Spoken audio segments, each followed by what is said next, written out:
excommunication, members pledge to keep all the secrets within the society, and often to give away money or other personal possessions. The oath against division. Members promise not to deviate from the group's teachings or start their own organization based upon the one to which they've given an oath. They also vow to always work for the betterment of the society and not for themselves. The oath of absolute obedience. Members pledge to absolutely obey the rules and order of the society.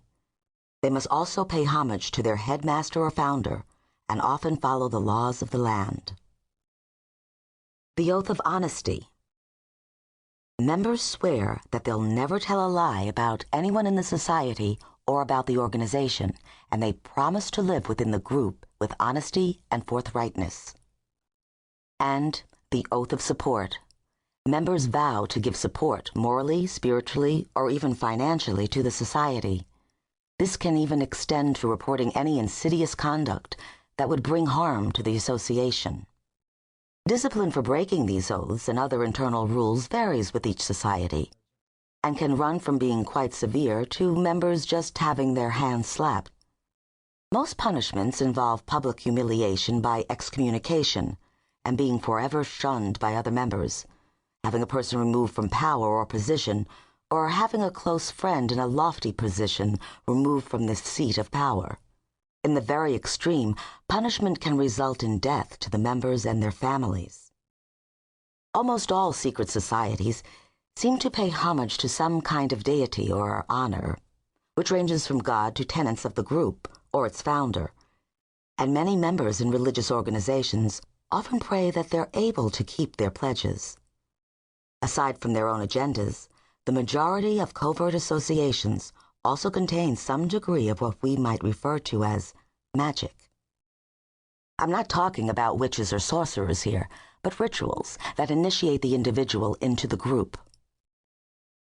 Even though some of the secret societies that are still around today had their beginnings after the time of Christ, my spirit guide, Francine, says that similar gatherings existed in ancient Rome, Egypt, Persia, Greece, and any other place where people felt that they couldn't live or worship as they wished.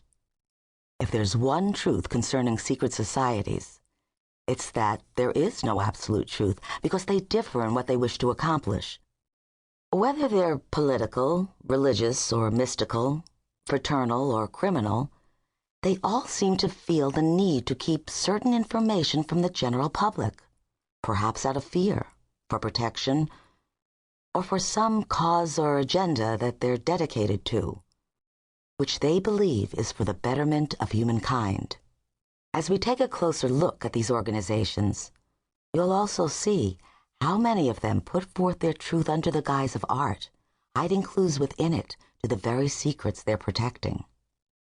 Most secret societies can be tracked through valid investigation, although information about them will vary depending on how clandestine they really are. As you're about to find out, while some of the most powerful have survived, many more dispersed or just died out. As I mentioned, some secret societies came into being before the time of Christ, but most of them arose during the Middle Ages, especially those associations that are tied into the mystical or religious genre. Many of these faith-based groups were products of the Crusades and the Catholic Church's unyielding stance about hiding the truth about Christ's birth and death, as well as the fact that he lived beyond the crucifixion. Religions have their own agendas, and woe to anyone who stands in the way of their goals. So it turns out that what clandestine organizations have kept covered up are secrets dealing with religious dogma and those having to do with power and money. Unlike religious organizations, most of the political associations have only been around since the last century, thanks to the increasingly global nature of governments. Years ago, church and state were combined and worked together to control an ignorant populace, and then they seemed to separate. But did they really? Today, while many of these covert groups fall into the political or religious domains, many of them span both arenas. There are hundreds of covert groups, and by no means could I even hope to cover them all in one book.